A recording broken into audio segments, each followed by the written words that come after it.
ভাই রে ভাই, কি আর কই কোন মানুষের কাম কাজ এগুলো দেখার পরে আর কিছু বলার থাকে? আপনারাই কোন এই ফাজলামো করার মানে আছে কোন? প্রকৃতি তো প্রকৃতির নিয়মই চলবে, তাই না? সিংহ বাঘের সাথে মানুষ লড়াই করবে, এইটা কোনো কথা? এইটা কোনো হয়? দেখেন, কোনো কথা হইলো?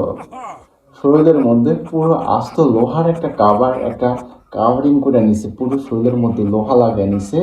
তারপরে সিংহদের সামনে যায় সে মজা করতেছে, ফাজলামো করতেছে কোন? মানুষে মানে সুখে থাকতে ভূতে কিলা কথা আছে না একটা? মানুষ একটা উদাহরণ, একটা কথা বলে না যে সুখে থাকতে ভূতে কিলা, ওইটাই হয়েছে এই জায়গায় ভাই। নাইলে কোন মানুষের এগুলা করার কোনো মানে হয়? আপনি কোন? বাঘ সিংহ তারা হলো বনের রাজা, পৃথিবীর মধ্যে তারা সত্যি মান, তাই না? বনের মধ্যে তারা শিকার করে খায়, তাদের সামনে একটু যাইতে চায় না, ভয় ভাই। আমরা তো মানুষ, তো দূর থাক। আপনি বলেন, এগুলা কি মানুষের করাটা ঠিক হচ্ছে? কি একটা অবস্থা! ভিডিওটি অবশ্যই ভালো লাগলে শেয়ার করে দিন।